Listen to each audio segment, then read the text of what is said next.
Hello बच्चों। Hello everyone. Drona 2.0 में स्वागत है आपका सबका। भाई मैं अभिनव जैन, फिजिक्स टीचर। ज्वाइन कर लिया। ऑडिबल आवाज सही आ रही है सबको? गुड आफ्टरनून, गुड आफ्टरनून सबको। भाई चलो स्टार्ट करते हैं अपन motion in straight line chapter. Basic maths हम यहाँ नहीं पढ़ रहे हैं। जहां जहां बीच में दिक्कत आएगी मैं समझाऊंगा बेसिक मैथ्स के फंडे भी।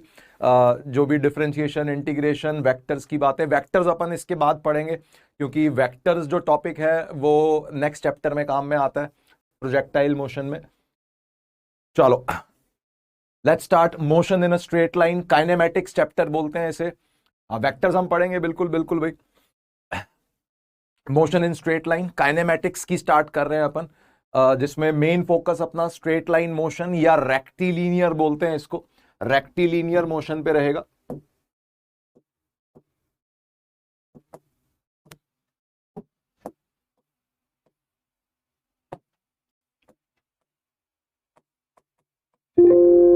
वेट अ मिनट यार, काम नहीं कर रहा है।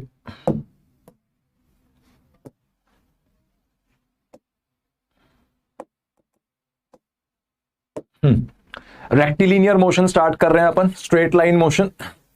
मेरा इंट्रो यार 11 years experience, IIT JEE as well as थोड़ा बहुत नीट के लिए भी पढ़ा है, बट मेन आईआईटी जेई के लिए पढ़ा है। College Punjab engineering college PEC pass out हूँ मैं, 2009 पास आउट, इलेक्ट्रिकल इंजीनियर। और उसके बाद काफ़ी सारे इंस्टीट्यूट्स में काम किया है मैंने और रैंक्स भी निकली हैं ऑब्वियसली। लेकिन रैंक्स के अंदर ये है यार, तुम्हें पढ़ना होगा और मुझे पढ़ाना होगा, दोनों मिलके मेहनत करेंगे तो रैंक आएंगी, डेफिनेटली रैंक्स आएंगी। बस ये है कि काम साथ साथ करते रहना, इसकी डीपीपीज भी तुम्हें मिलेंगी और काम साथ साथ करते रहना। बस कि अगर लैग हुआ किसी भी चैप्टर में तो फिर इशू आ जाता है, क्योंकि अगला चैप्टर पिछले चैप्टर पे बेस्ड होता है। जानते हो तुम, मैथ्स और फिजिक्स जो है दो ऐसे सब्जेक्ट्स हैं जिसमें लिंक्ड है चैप्टर्स। अगर तुमने एक चैप्टर, एक टॉपिक कुछ भी मिस कर दिया तो अगले टॉपिक, अगले चैप्टर में दिक्कत आती है बहुत ज्यादा। ओके, नीट एस्पिरेंट भी हैं कुछ। चलो स्टार्ट करते हैं अपन। Motion in a straight line. सबसे पहली चीज, व्हाट इज काइनेमैटिक्स। जो ये चैप्टर है अपना काइनेमैटिक्स, इसके अंदर अपन मोशन का एनालिसिस करते हैं कि अगर कोई बॉडी मूव कर रही है तो उसका मैथमेटिकल एनालिसिस यहां किया जाता है। ठीक है, ये एक ब्रांच ऑफ मैकेनिक्स है। मैकेनिक्स क्या है अभी डिफाइन करते हैं। What is mechanics? बेसिकली जो अपने स्टार्टिंग के चैप्टर्स है, तुमने ऑलरेडी भी जानते हो चैप्टर्स को। काइनेमैटिक्स हो गया, laws of motion, work energy, and then centre of mass, rotation, SHM, ये सब क्या है? ये सारे चैप्टर्स मैकेनिक्स ग्रुप में आते हैं, इनको मैकेनिक्स बोलते हैं। और मैकेनिकल इंजीनियरिंग जो है, जो अगर कोई बच्चा ऑप्ट करता है तो उसके अंदर भी तुम देखोगे इन चैप्टर्स का पूरे 4 साल यूज होता रहेगा। तो काइनेमैटिक्स क्या है? जिसके अंदर हम ये जानने की कोशिश नहीं करते कि मोशन क्यों हो रही है, without considering the cause of motion. ठीक है, मोशन का कारण क्या है वो हम अगले चैप्टर में या लॉज ऑफ मोशन चैप्टर में देखेंगे। फोर्सेस,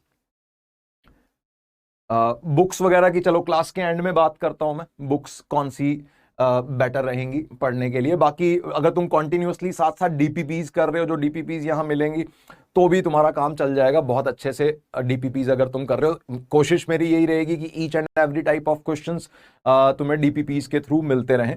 ठीक है, चलो तो अपन यहां पे सिर्फ मैथमेटिकल एनालिसिस करते हैं। मैथमेटिकल स्टडी ऑफ मोशन है, मतलब velocity, acceleration, distance, displacement, average speed, average velocity, बहुत सारी टर्म्स यहां पे आने वाली हैं इस चैप्टर में, और उनका मैथमेटिकल क्या डेफिनेशंस हैं और उनका किस तरह से हम मैथ्स अप्लाई करते हैं, डिफरेंशिएशन और इंटीग्रेशन, वो इस चैप्टर में चलता रहेगा। अब ये मैकेनिक्स क्या है? मैकेनिक्स एक बेसिकली ऐसा ग्रुप ऑफ चैप्टर्स है, या ऐसे बोल दो फिजिक्स की ब्रांच है, which deals with study of motion and forces producing the motion. Forces जो हैं वो मेनली कारण होते हैं, कॉज होते हैं मोशन का। जब तक हम किसी चीज को धक्का नहीं देते या पुश या पुल नहीं करते, तब तक मोशन में कोई चेंज नहीं आ सकता, या कोई रेस्ट में पड़ी हुई चीज मोशन में नहीं जा सकती। तो कॉज ऑफ मोशन क्या है? कॉज ऑफ मोशन है फोर्सेस। ठीक है, रोटेशनल मोशन में हम देखेंगे फोर्सेस का ही एक और वर्जन होता है, दैट इज टॉर्क। टॉर्क जो है वो रोटेशनल मोशन का कारण होते हैं। फोर्सेस जो हैं वो सिंपल स्ट्रेट लाइन या कर्व्ड पाथ मोशन का कारण होते हैं। तो अपन इस चैप्टर में मोशन के कॉजेज के बारे में बात नहीं करेंगे, हम सिर्फ मोशन का एनालिसिस करेंगे। ठीक है, ये चैप्टर कितने लेक्चर्स का है? लगभग यार 5 या 6 लेक्चर्स लगेंगे इसके अंदर अपने को खत्म करने में। ठीक है, डीपीपी अभी बता दूंगा यार मैं, डीपीपी कहाँ मिलेगी, मोस्ट प्रोबेबली वेबसाइट पे ही मिलेगी तुम्हें डीपीपी। ठीक है, हाँ नोट्स साथ साथ बनाते रहो, जो भी बातें तुम्हें नहीं समझ में आ रही है ना यार वो लिखते रहना, और जो चीजें समझ में आ रही हैं या ऑलरेडी आई हुई हैं उनको स्किप कर सकते हो, क्योंकि ये वाले पीडीएफ नोट्स तो तुम्हें मिलेंगे ही। ठीक है, लेकिन जहां जहां अटकते हो उस चीज पे, हर बच्चे का अलग अलग होता है वो, कि किसी बच्चे को कोई टॉपिक नहीं समझ में आ रहा होता, किसी को कोई, तो जो जो टॉपिक तुम्हारे वीक हैं उनके प्रॉपरली नोट्स मेंटेन करके रखना है ताकि वो वीक ना रहे। ठीक है, और अपन फोड़ सके एग्जाम में। तो अब स्टार्ट कर रहे हैं अपन काइनेमेटिक पैरामीटर्स से, मतलब बेसिकली मोशन के पैरामीटर्स। कोई भी चीज अगर मूव हो रही है तो उसके पीछे कई सारे पैरामीटर्स होते हैं। बेसिक डेफिनेशन, तो to explain the state of motion there are some parameters like speed, distance, नाम सबने सुने हुए हैं, एक्सलरेशन, एटसेट्रा एटसेट्रा, बहुत सारी चीजें आने वाली हैं। इनको हम एक एक करके पढ़ रहे हैं। इनको मोशन के पैरामीटर्स या काइनेमेटिक पैरामीटर्स कहा जाता है। ठीक है, तो स्टार्ट करते हैं। सबसे पहला जो पैरामीटर है मोशन का एनालिसिस करने के लिए, that is, weak students JEE crack कर सकते हैं, बिल्कुल कर सकते हैं भाई। रेगुलर बस अपना ये टाइम मैनेजमेंट का खेल है यार सारा। अगर तुम प्रॉपरली टाइम मैनेज कर रहे हो, क्लासेस अटेंड प्रॉपरली कर रहे हो, नोट्स तुम्हारे मेंटेन्ड हैं, नोट्स को पढ़ के कहीं भी किसी भी बुक से या अपने डीपीपी से, मॉड्यूल से क्वेश्चंस प्रैक्टिस कर रहे हो, तो ऑब्वियसली यार वीक स्टूडेंट सभी वीक होते हैं स्टार्टिंग में, जब किसी ने कुछ नहीं पढ़ा होता, और पढ़ के आगे रैंक आ जाती है, फोड़ देते हैं बच्चे। तो वही है, काम साथ साथ करते रहो, लैग मत छोड़ना, बस यही ध्यान रखो। ठीक है, अब पढ़ाई पे ध्यान रखो यार। देखो चैट में बकवास नहीं करनी है अपने को, पढ़ाई पे ध्यान रखोगे, पढ़ लो अब। ठीक है, अब डाउट्स की बातें करना। तो सबसे पहली चीज देखो, मोशन एनालाइज करना है तो हमें सबसे पहले पोजीशन को डिफाइन करना होगा। जैसे मान लो अब भाई तुम्हारे घर में कोई, मान लो कोई प्लम्बर आया है और तुम्हारी एक टैप खराब है घर के अंदर, बाथरूम के अंदर, और प्लम्बर पूछता है जी कौन सी टैप खराब है, तो हम क्या बोलते हैं उस केस में? हम ये बोलते हैं कि भाई यहाँ से लेफ्ट चले जाना, वहां पे बाथरूम मिलेगा, बाथरूम के अंदर 3rd टैप है, वो खराब पड़ी है, लीकेज हो रही है, उसको ठीक कर देना। तो बेसिकली हम कर क्या रहे हैं, हम टैप की पोजीशन को डिस्क्राइब कर रहे होते हैं वर्बली। हम समझा रहे होते हैं कि भाई किस जगह पे टैप है, किस जगह पे फैन है, किस जगह पे कौन सी बिल्डिंग है, किसी का घर है, तो उन चीजों की पोजीशन को हम एक्सप्लेन कर रहे होते हैं। पोजीशन क्या है उसे मैथमेटिकली एक्सप्लेन करना बड़ा जरूरी है।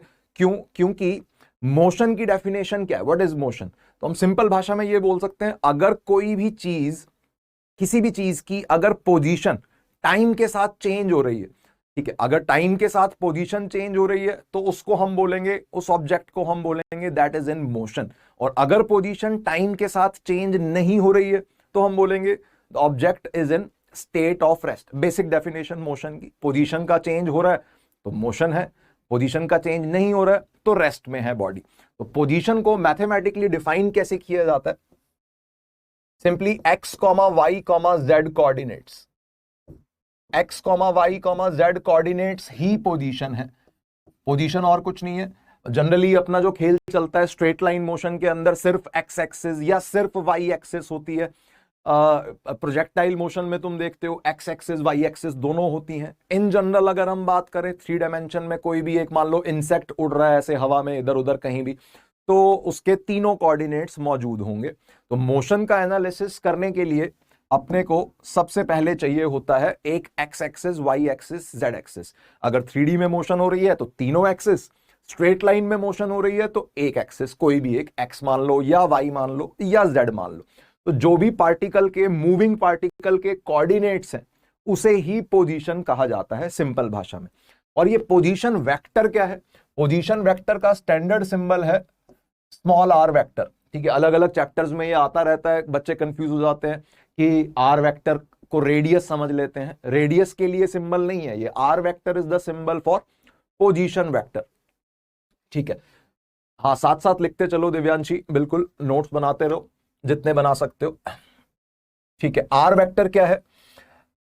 आर वेक्टर की डेफिनेशन है सिंपली, जैसे मान लो 2 डायमेंशन में समझते हैं, मान लो ये x एक्सिस है, ये y एक्सिस है, ये अलग अलग क्वेश्चंस में ना हम एक्स एक्सिस वाई एक्सिस अपने हिसाब से मान लेते हैं, ठीक है। मतलब क्योंकि देखो पार्टिकल्स, मैटर, ऑब्जेक्ट्स, ये सब चीजें भगवान ने बनाई हुई हैं, ठीक है। उनकी मोशन हो रही है, तरह तरह के फोर्सेस लग रहे हैं नेचर के अंदर, ये सब चीजें भगवान की बनाई हुई हैं। लेकिन उनका एनालिसिस करने के लिए जो एक्स एक्सिस और वाई एक्सिस है, ये भगवान ने नहीं बनाई, ये हम अपने हिसाब से कुछ भी मान लेते हैं और उसके हिसाब से मोशन का एनालिसिस करते हैं। तो अगर मान लेते हैं ये एक्स एक्सिस वाई एक्सिस है, कोई भी एक पार्टिकल है, कोई एक छोटा सा पॉइंट मास है, मान लो ये पी पार्टिकल है, और ये पी पार्टिकल के जो कोऑर्डिनेट्स हैं एक्स कॉमा वाई, ये तो है उसकी पोजीशन। और what is position vector? Position vector is simply defined as the vector joining origin to the position of particle, ठीक है। ऑरिजिन से पी पोजीशन को मिलाने वाला जो ये वेक्टर है, this is called as R vector या पोजीशन वेक्टर। मतलब ये इसका सिग्निफिकेंस क्या है? इसकी सिग्निफिकेंस ये है कि अगर हम इस ये पी पार्टिकल इधर उधर कहीं मूव कर रहा है, मान लो इस स्क्रीन के ऊपर पी पार्टिकल कहीं मूव कर रहा है, तो ऑब्जर्वर जो है, ऑब्जर्वर कौन सा ऑब्जर्वर इस पी पार्टिकल की मोशन एनालिसिस कर रहा है, हम ये अज्यूम करते हुए चल रहे हैं कि वो ऑब्जर्वर ओरिजिन पे बैठा है। इन जनरल पोजीशन वेक्टर की डेफिनेशन क्या है? ऑब्जर्वर से शुरू होके और पार्टिकल की पोजीशन को मिलाने वाला vector is called as position vector, ठीक है। लिख लो इसको सब बच्चे अपनी नोटबुक में। पोजीशन वेक्टर की जनरल डेफिनेशन क्या है? पोजीशन वेक्टर की टेल जो है हमेशा ऑब्जर्वर पे होगी। This is the location of observer. Default location origin होती है। अगर कुछ मेंशन नहीं है तो हम ओरिजिन को ही ऑब्जर्वर की लोकेशन मान के चलेंगे। एंड यहां पे कोई पार्टिकल है पी पोजीशन पे, ऑब्जर्वर से शुरू होके पार्टिकल को मिलाने वाला vector is called as position vector. तो तुम देख सकते हो डायग्राम में इस पोजीशन वेक्टर को आई कैप जे कैप में लिखना भी बहुत आसान है।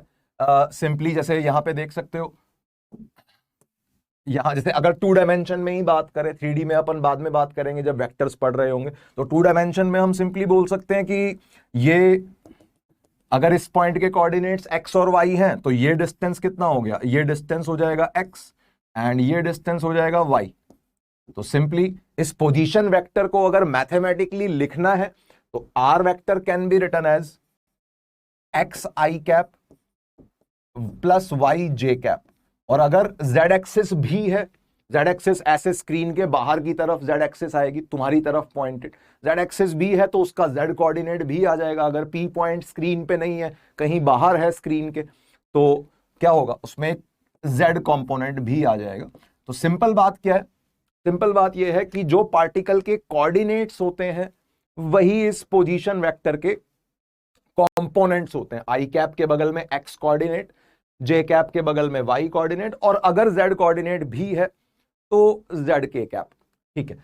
ऑल्दो इस चैप्टर में अपना जे कैप के कैप किसी काम का नहीं आएगा। हम सिंपली स्ट्रेट लाइन मोशन को डिस्कस करेंगे। स्ट्रेट लाइन मोशन को डिस्कस करेंगे तो सिर्फ x कोऑर्डिनेट होगा, मतलब पार्टिकल स्ट्रेट लाइन में मूव कर रहा होगा, उस स्ट्रेट लाइन को अगर हम x एक्सिस कह दें तो सिर्फ x कोऑर्डिनेट ही पोजीशन होगा, ठीक है। तो कोई वेक्टर वोक्टर का चक्कर अभी नहीं पड़ेगा, ठीक है। और वेक्टर्स हम इसके बाद डिटेल में पढ़ेंगे भी, टेंशन ना लो अगर किसी को वेक्टर नहीं समझ में आ रहा तो। बस मैं एक बार जनरल डेफिनेशंस यहां लिख रहा हूं ताकि मुझे डेफिनेशंस दोबारा रिपीट ना करनी पड़े।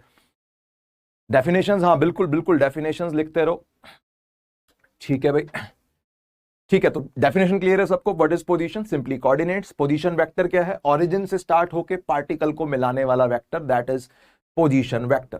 इंस्टेंटेनियस पोजीशन को मिलाने वाला वेक्टर, ठीक है। आगे देखो, जैसे एक इसी चीज को समझने के लिए सिंपल सिंपल एक इलस्ट्रेशन देख दो।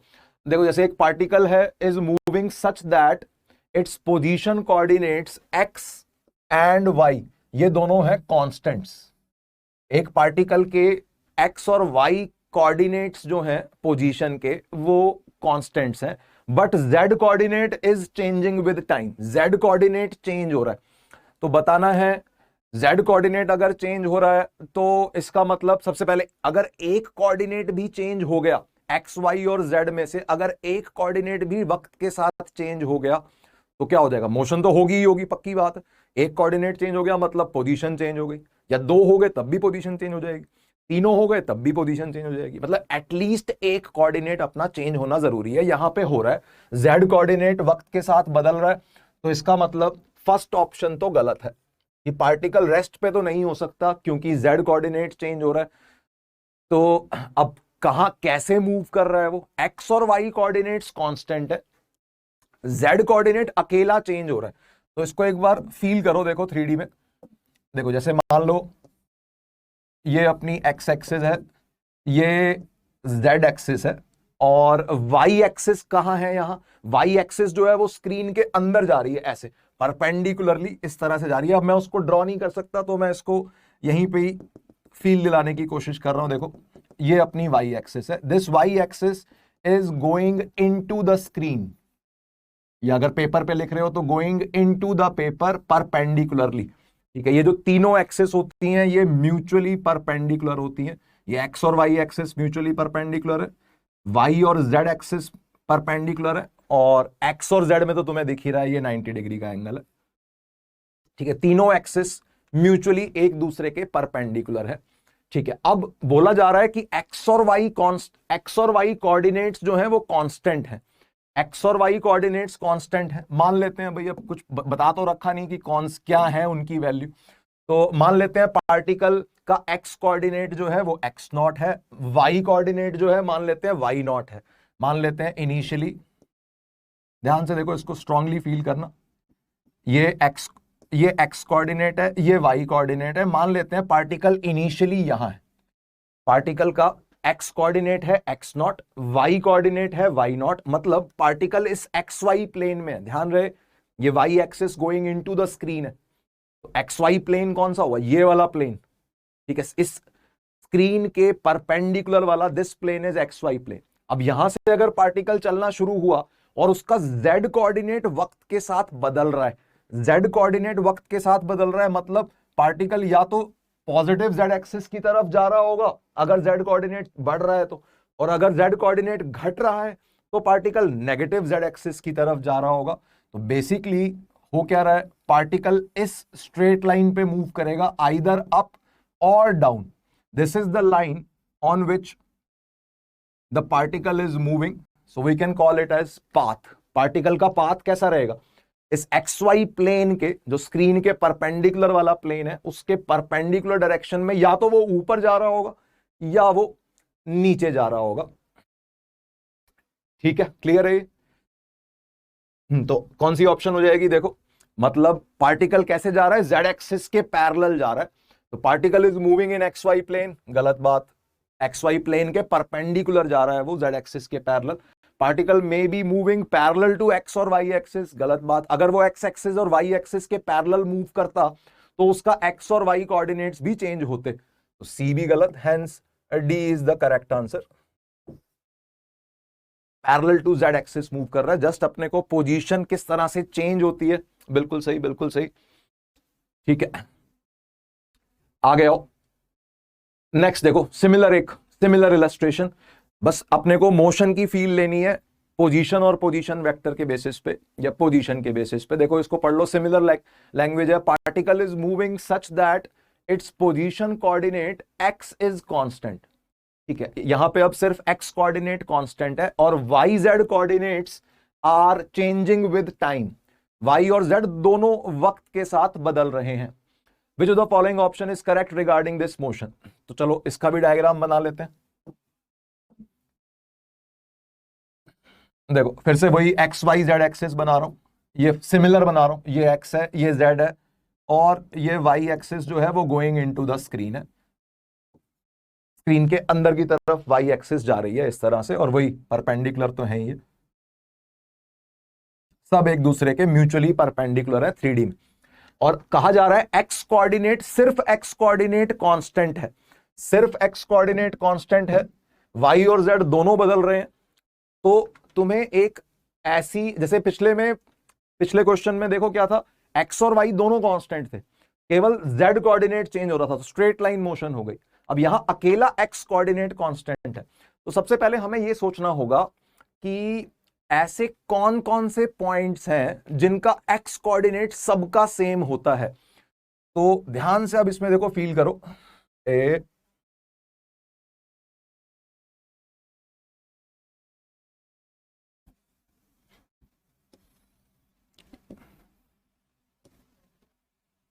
देखो ये एक मैंने प्लेन बनाया, दिस इज अ प्लेन, ठीक है, इसको और एक्सटेंड भी कर सकते हो, which is parallel to Y Z plane. एक ऐसा प्लेन बना रहा हूं जो वाई जेड प्लेन के परपेंडिकुलर है। सोच के देखो, इसमें जैसे मान लो ये प्लेन इस पॉइंट से गुजर रहा है, इस पॉइंट का एक्स कोऑर्डिनेट है लेट्स से x2, तो है क्या ये parallel to Y Z plane का मतलब क्या हुआ, उसको फील करो पहले। वाई जेड प्लेन कौन सा है, वाई एक्सिस जो है वो गोइंग इनटू द स्क्रीन है, अंदर की तरफ जा रही है वाई एक्सिस। तो ये वाला जो प्लेन है, ये वाला एक्स एक्सिस के परपेंडिकुलर जो ये प्लेन है, ये इसके बिल्कुल ठीक पैरेलल है, ये वाई जेड प्लेन के। तो तुम बोल सकते हो कि भाई इस प्लेन के ऊपर जितने भी पॉइंट्स होंगे उन सब पॉइंट्स का एक्स कोऑर्डिनेट एक ही रहेगा, ठीक है। इस प्लेन पे चाहे तुम यहां कोई पॉइंट ले लो, चाहे यहां कोई पॉइंट ले लो, सभी पॉइंट्स का एक्स कोऑर्डिनेट सेम रहेगा। जैसे थोड़ी देर के लिए 2D में फील करो, देखो 2D में फील करो, मान लो ये सिर्फ एक्स और जेड एक्सिस है, ठीक है, और एक्स कोऑर्डिनेट को कांस्टेंट रखना है। वाई एक्सिस थोड़ी देर के लिए भूल जाओ, 2D में फील आएगी तो ही 3D में फील आएगी। देखो बच्चों, तो यहां पे एक्स नॉट, ये एक्स नॉट कांस्टेंट है, पार्टिकल कुछ ऐसे मूव कर रहा है कि उसका एक्स कोऑर्डिनेट चेंज नहीं हो रहा, बिल्कुल भी चेंज नहीं हो रहा। तो अब वो कैसे मूव कर रहा होगा, तो या तो वो ऊपर जा रहा होगा या वो नीचे जा रहा होगा। इस डॉटेड लाइन पे वो कहीं ना कहीं मूव कर रहा होगा। सोच के देखो, इस डॉटेड लाइन के हर पॉइंट पे, चाहे ये पॉइंट चक लो, चाहे ये पॉइंट पिक कर लो, चाहे ये पॉइंट पिक कर लो, इन सभी पॉइंट्स का एक्स कोऑर्डिनेट एक्स नॉट के बराबर है। ये तो फील आ रही, इन सभी पॉइंट्स का एक्स कोऑर्डिनेट एक्स नॉट के बराबर है। अब 3D में ये बात कैसे हो रही है, 3D में ये वाला प्लेन, तुम बोल सकते हो ये जो पूरा का पूरा प्लेन होगा, इस डॉटेड लाइन से गुजरने वाला जो ये पूरा प्लेन होगा वाई जेड प्लेन के पैरेलल, उस पूरे पे एक्स कोऑर्डिनेट फिक्स रहेगा। तो अब एक्स कोऑर्डिनेट फिक्स है, मतलब पार्टिकल जो है वो इस प्लेन के एक्स एक्सिस के परपेंडिकुलर वाले प्लेन के ऊपर कहीं भी मूव कर सकता है। किस पाथ में मूव करेगा वो तो हम नहीं जानते, बट इतना कह सकते हैं कि वो वाई जेड प्लेन के पैरेलल वाले पाथ पे चलेगा, एक्स वाई प्लेन में नहीं चलेगा, एक्स एक्सिस पे नहीं चलेगा, और एक्स जेड प्लेन में भी नहीं चलेगा। कुछ वाई जेड प्लेन में वो मूव कर रहा होगा, सी ऑप्शन इज करेक्ट, ठीक है। मतलब जो भी कोऑर्डिनेट कांस्टेंट होता है, उस कोऑर्डिनेट के परपेंडिकुलर वाली लाइन या परपेंडिकुलर वाले प्लेन पे पार्टिकल कहीं चल रहा होता है, ठीक है। फील आ रही है सबको, व्हाट इज पोजीशन, पोजीशन के चेंज होने से ही मोशन शुरू होती है, अगर पोजीशन चेंज हो रही है तो, ठीक है। बढ़िया बढ़िया, सबको सही लग रहा है, सी डाउट तो नहीं इसमें कोई किसी को। स्ट्रॉन्ग इमेजिनेशन बेस्ड क्वेश्चन है, मतलब इसमें कोई कैलकुलेशंस नहीं है, ठीक है। अंकित देख भाई, 2D में समझो यार, 2D में समझो, अगर फील नहीं आ रही उस डायग्राम को थोड़ी देर के लिए भूल जाओ। इसको देखो, अगर केवल दो ही एक्सिस होती, एक्स और जेड दो ही एक्सिस होती, वाई एक्सिस को भूल जाओ, तो एक्स कोऑर्डिनेट कांस्टेंट कब होता, इस डॉटेड लाइन पे चलने पे होता, क्योंकि इस पॉइंट का एक्स कोऑर्डिनेट, इस पॉइंट का एक्स कोऑर्डिनेट, इस पॉइंट का एक्स कोऑर्डिनेट, इन सभी पॉइंट के एक्स कोऑर्डिनेट सेम है, एक्स नॉट के बराबर है। अब इसका मतलब एक्स कोऑर्डिनेट फिक्स होने का मतलब, कांस्टेंट होने का मतलब क्या हुआ कि पार्टिकल एक्स एक्सिस के परपेंडिकुलर जा रहा है, जो भी कोऑर्डिनेट फिक्स्ड है उसके परपेंडिकुलर जाता है पार्टिकल। अच्छा, अब यहां पे 3D में बात है, वाई और जेड कोऑर्डिनेट्स भी हैं दोनों। वाई एक्सिस कौन सी है इस डायग्राम में, गोइंग इनटू द स्क्रीन है, अंदर की तरफ जा रही है, तो वाई और जेड कांस्टेंट है, तो हम बोल सकते हैं ये जो प्लेन बनेगा, जो प्लेन इस डॉटेड लाइन से गुजरेगा और वाई जेड प्लेन के पैरेलल होगा, that plane, on that plane particle will move. अगर सिर्फ दो एक्सिस होती तो एक्स एक्सिस के परपेंडिकुलर या जेड एक्सिस के पैरेलल मूव करता, और अगर वाई एक्सिस भी है तो हम बोलेंगे इस प्लेन पे, जो ये प्लेन बनेगा, इस प्लेन पे वो कहीं भी जा सकता है। कैसे जाएगा वो हम आने वाले पैरामीटर्स के बेसिस पे स्टडी करेंगे, वो तो फोर्सेस गवर्न करेंगे किस तरह की मोशन होगी। मोशन के बारे में अभी हम नहीं बता रहे कुछ भी, हम बस ये बोल रहे हैं कि कहां जाएगा, किस जगह पे रहेगा, अगर एक्स कोऑर्डिनेट फिक्स्ड है तो, ठीक है। साहिल बोल रहा है एक्स कोऑर्डिनेट को शिफ्ट करेंगे तो एक्स एक्सिस का कोऑर्डिनेट, एक्स कोऑर्डिनेट को शिफ्ट करेंगे तो एक्स एक्सिस का कोऑर्डिनेट भी तो चेंज होगा। हाँ, तो एक्स कोऑर्डिनेट नहीं चेंज करना ना यार, एक्स तो कांस्टेंट है, यहाँ पे एक्स कांस्टेंट है, तो वाई जेड चेंज होंगे। वाई जेड चेंज कहां होते हैं, वाई जेड प्लेन में होते हैं, जो वाई जेड प्लेन या उसके पैरेलल वाले प्लेन में ही वाई जेड कोऑर्डिनेट चेंज होते हैं, ठीक है। चलो आगे आओ, सिंपल चीज है, मतलब इस पर डायरेक्ट कोई क्वेश्चन नहीं आता, बस समझने वाली चीज है। पोजीशन क्या है, पोजीशन वेक्टर क्या है। ठीक है, पहला पैरामीटर फिनिश हो गया अपना। दूसरे पैरामीटर पे आओ, डिस्टेंस और डिस्प्लेसमेंट। सुने सुना ये शब्द है, सबको पता है डिस्टेंस क्या होता है। डिस्टेंस की डेफिनेशन है length of actual path travelled, कि भाई कोई भी पार्टिकल किसी भी तरह के पाथ में हो, कैसी भी मोशन कर रहा हो, मान लो जैसे ये एक्स वाई एक्सिस है अपनी, एक पार्टिकल यहां ए पोजीशन से स्टार्ट हुआ और इस बी पोजीशन पे किसी भी अजीबोगरीब पाथ से गया, दिस इज द पाथ। ठीक है, एक पार्टिकल ए पोजीशन से स्टार्ट हुआ, बी पोजीशन पे गया, तो जो भी ये टेढ़ा मेढ़ा पाथ है, इस पाथ की जो एक्चुअल लेंथ है, जो भी लेंथ है, अब सर्कुलर पाथ होगा तो हम सर्कल का फॉर्मूला लगा देंगे, कोई और पाथ होगा तो हम उसका फॉर्मूला लगा देंगे, जो भी इसकी पाथ की लेंथ है that is called as distance. सब जानते हैं, बचपन से पढ़ी हुई चीज है। और डिस्प्लेसमेंट क्या है? अब डिस्प्लेसमेंट को ना कई बच्चे बोल रहे होते हैं सर शॉर्टेस्ट डिस्टेंस। अब ये शॉर्टेस्ट डिस्टेंस मत बोलो यार, क्योंकि डिस्टेंस जो है वो एक स्केलर क्वांटिटी है, उसकी कोई डायरेक्शन नहीं है, जबकि डिस्प्लेसमेंट जो है उसका स्टैंडर्ड सिंबल है S vector, it is a vector quantity. Displacement is a vector quantity, distance is a scalar quantity. तो displacement is the shortest distance, ऐसे मत बोलो। प्रॉपर डेफिनेशन अगर हम बोले तो डिस्टेंस क्या है? It is defined as a vector, first of all it is a vector joining initial position to final position. ठीक है, इस डायग्राम को थोड़ा दोबारा बना देता हूं। देखो जैसे एक पार्टिकल स्टार्ट हुआ,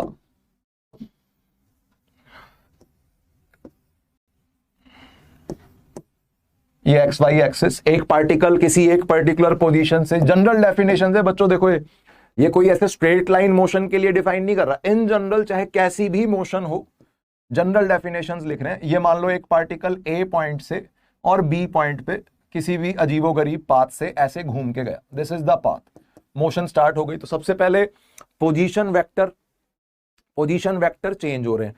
ए पोजीशन का ओरिजिन के साथ कुछ और वेक्टर बनेगा, इनिशियल पोजीशन वेक्टर बोल देंगे उसे। ठीक है, बना भी देते हैं, this is initial position vector are आई, और ओरिजिन से बी पोजीशन तक का जो वेक्टर बनेगा ये हो जाएगा R F. F for final, position vectors है ये। और डिस्प्लेसमेंट क्या है? Displacement is the vector joining initial position to final position, मतलब ए से बी तक जो ये स्ट्रेट वेक्टर बनेगा, this white coloured vector is displacement vector. Path देखो कुछ और है, पाथ चाहे कैसा भी हो, डिस्प्लेसमेंट को पाथ से कोई लेना देना नहीं है, सिर्फ और सिर्फ इनिशियल एंड फाइनल पोजीशन से लेना देना है। Displacement vector is independent of path. ठीक है, और वेक्टर फॉर्म में अगर इसे लिखें तो displacement vector can be written as R final minus R initial. इसको और अच्छे से ट्राइंगल लॉ से भी समझा सकते हैं, बट अभी वेक्टर्स अपन ने पढ़ा नहीं है, जब वेक्टर पढ़ेंगे तब मैं दोबारा इसे रिपीट करूंगा। बट स्ट्रेट लाइन मोशन के लिए यहां पे फील करके देखो, सिंपल है। स्ट्रेट लाइन मोशन के अंदर कोई एक्स वाई एक्सिस तो होगी नहीं, सिर्फ एक्स एक्सिस ही होगी, एक्स एक्सिस होगी। अब मान लो कोई पार्टिकल यहां एक्स इनिशियल से स्टार्ट हुआ और किसी एक्स फाइनल पे गया। ठीक है, पोजीशन के नाम पे सिर्फ और सिर्फ इनिशियल और फाइनल एक्स कोऑर्डिनेट्स होंगे, कोई वाई जेड का पंगा नहीं है, स्ट्रेट लाइन मोशन है। स्ट्रेट लाइन मोशन में तुम इसे इजीली फील कर सकते हो, चाहे पार्टिकल ऐसे लेफ्ट जाके और फिर राइट जाए। मान लो इस तरह से कोई पार्टिकल गया, इस येलो वाले पाथ पे कोई पार्टिकल गया, एक्स इनिशियल से स्टार्ट हुआ और ऐसे घूम फिर के एक्स फाइनल पे पहुंचा, तो क्या बोलेंगे? डिस्प्लेसमेंट कितनी है? सिंपली डिस्प्लेसमेंट को पाथ से कोई मतलब नहीं है, simply x final minus x initial करके तुम ये डिस्प्लेसमेंट निकाल सकते हो, final position coordinate minus initial position coordinates. ठीक है, इस केस में वेक्टर लगाने की भी कोई लोड नहीं है, simply x final minus x initial. ठीक है, जैसे मान लो कोई -1 से उठ के 4 पे चला गया, तो बताओ डिस्प्लेसमेंट कितनी? x इक्वल टू -1 से उठ के x इक्वल टू 4 पे चला गया, कहीं भी भटक के आया हो पार्टिकल, हमें उससे मतलब नहीं, तो हम क्या बोलेंगे? -1 से 4 पे चला गया, तो कितना होगा डिस्प्लेसमेंट बोलो? चैट में लिखो, x इक्वल टू -1 से, ओरल है, x इक्वल टू -1 से उठ के पार्टिकल घूम फिर के फाइनली x इक्वल टू 4 पे पहुंच गया, वाई जेड में नहीं गया, क्या बोलेंगे? बोलो बोलो यार, कोई तो बोलो आंसर। -1 से उठ के 4 पे चला गया कोई पार्टिकल, एक्स कोऑर्डिनेट चेंज हो रहा है सिर्फ। Answer is 5। साक्षी गलत, 3 नहीं होगा, 5 होगा। 4 माइनस -1 बोलेंगे, चाहे कैसे भी गया हो।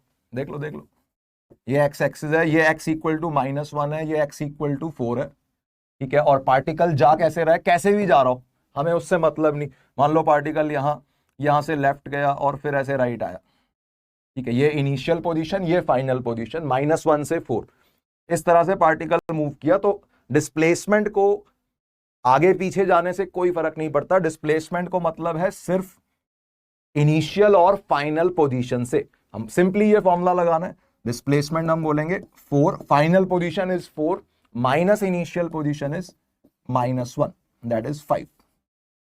4 minus -1, final position coordinate minus initial position coordinate. बिल्कुल बिल्कुल सही, बिल्कुल सही, ठीक है। -5 नहीं, फाइनल माइनस इनिशियल करना है, इनिशियल माइनस फाइनल नहीं करना, कोऑर्डिनेट्स की अगर सब्ट्रैक्शन कर रहे हो तो, ठीक है। और डिस्टेंस डिपेंड करेगा बिल्कुल कि भाई कहां तक गया पार्टिकल पीछे, ये अभी हम करते हैं बातें, क्वेश्चंस में करते हैं। तो डिस्प्लेसमेंट अलग चीज है, displacement is a vector quantity, distance is a scalar quantity. Distance का जब भी हम आंसर देंगे तो डायरेक्शन की बातें नहीं करेंगे, सिर्फ कितना रास्ता उसने ट्रेवल किया पार्टिकल ने, वो आंसर होगा डिस्टेंस का, ठीक है। देखो जैसे एग्जांपल के थ्रू समझो, एक बॉल है, कोई एक बॉल ए से बी मूव करके गई on a semi circular path, ठीक है। सेमी सर्कुलर पाथ है, ए से बी जा रही है कोई एक बॉल, एक्स वाई प्लेन पे मूव कर रही है। बताना क्या है, find distance and displacement from A to B. ये पूरी कंप्लीट मोशन की, ए से बी तक की मोशन में डिस्टेंस कितना, डिस्प्लेसमेंट कितना। और यही सेम सवाल है आधी मोशन के लिए, ए से अगर केवल सी तक का डिस्टेंस या डिस्प्लेसमेंट पूछा जा रहा है तो वो कितना। तो सिंपली देखो, बहुत इजी क्वेश्चन है, 9th क्लास के लेवल का। तो बताओ डिस्टेंस पूरी मोशन में, ए से बी तक की मोशन पे फोकस कर रहे हैं अभी, पूरी कंप्लीट मोशन में ए से बी में डिस्टेंस बोलो, डिस्टेंस कितना होगा। सेमी सर्कल की लेंथ सिंपली पाई आर, बिल्कुल सही आनंद। तो डिस्टेंस हो जाएगा सेमी सर्कल की लेंथ, फुल सर्कल कितना होता है 2 पाई आर होता है, फुल सर्कल की लेंथ इज 2 पाई आर, तो सेमी सर्कल की लेंथ पाई आर, आंसर। और डिस्प्लेसमेंट क्या बोलेंगे, displacement is a vector quantity. तो डिस्प्लेसमेंट वेक्टर कौन सा होगा, इनिशियल पोजीशन से शुरू होके फाइनल पोजीशन पे खत्म होने वाला वेक्टर, तो वो हो जाएगा ये वाला। This is our displacement vector, S vector. Displacement vector को इस पाथ से कोई मतलब नहीं है, ये ध्यान रखना है। तो ये डिस्प्लेसमेंट वेक्टर है, ए से स्टार्ट होके बी तक, ये लेंथ कितनी है 2r, है ना, ये रेडियस 2r। तो डिस्प्लेसमेंट वेक्टर का मैग्नीट्यूड है 2r, और इसकी डायरेक्शन कैसी है, डायरेक्शन है एक्स एक्सिस की तरफ।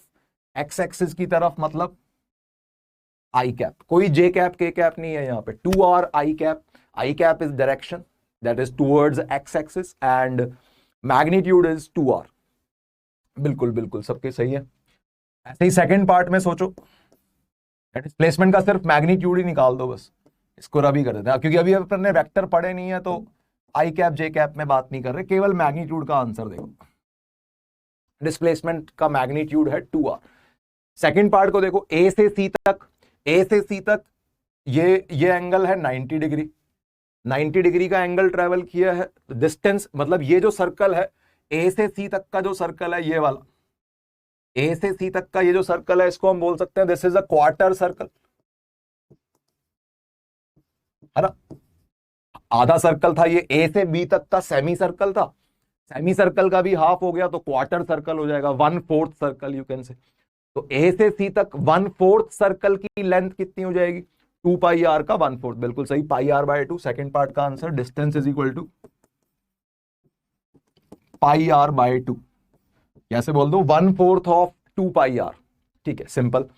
और डिस्प्लेसमेंट के लिए तुम बोलोगे displacement is a vector quantity starting from initial position to final position. तो इनिशियल पोजीशन है ए, फाइनल पोजीशन है सी।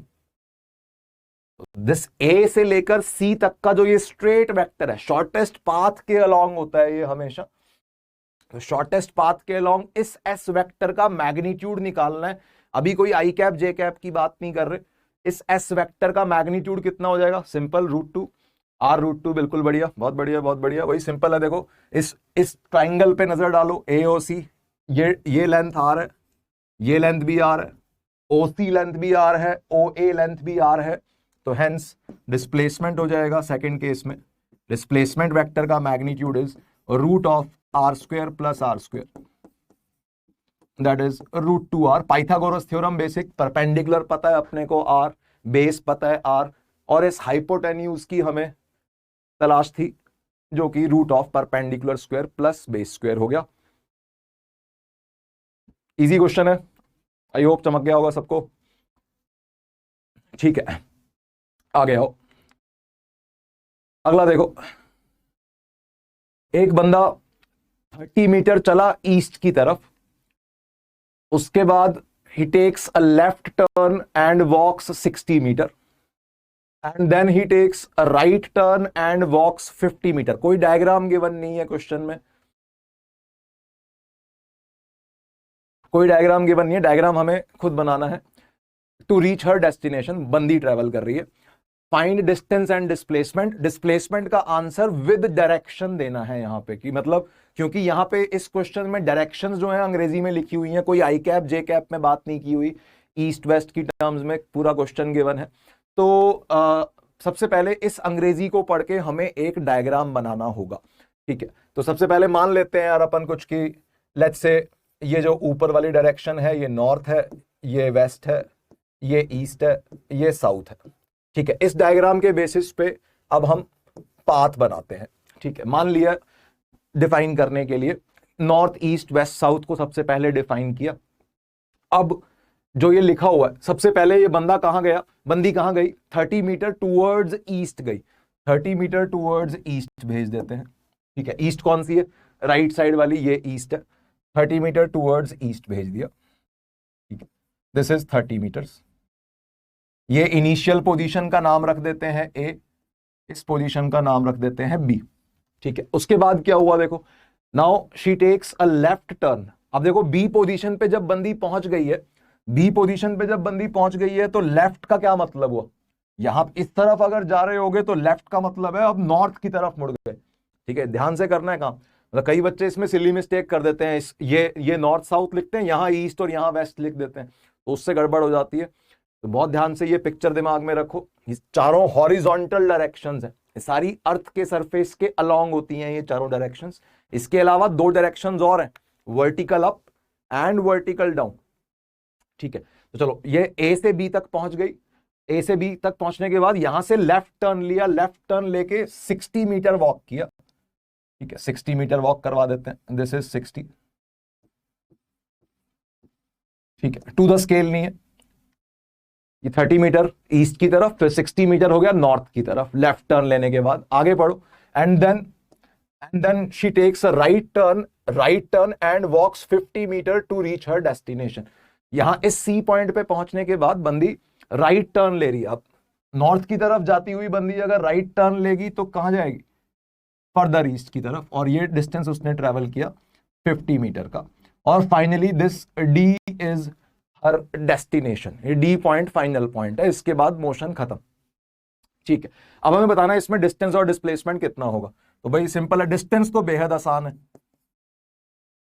डिस्टेंस बिल्कुल आसान है।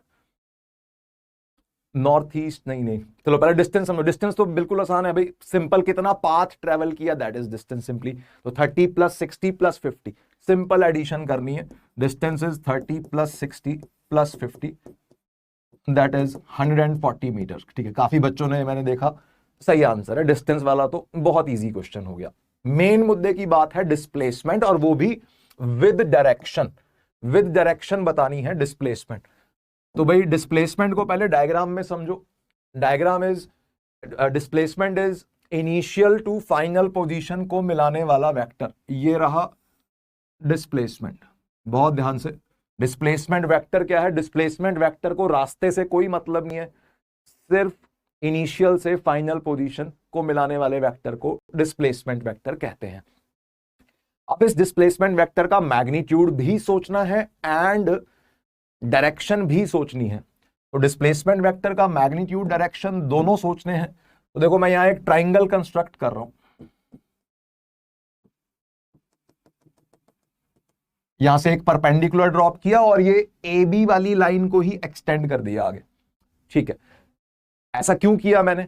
ऐसा इसलिए किया क्योंकि ये डिस्प्लेसमेंट वेक्टर जो है ये अब इस बड़े वाले ट्राइंगल का हाइपोटेन्यूज बन गया है। देखो यहां ये ई पॉइंट बोल देते हैं कुछ, तो ध्यान से देखो triangle A D E, triangle A D E में ये एस वेक्टर जो है वो हाइपोटेन्यूज है।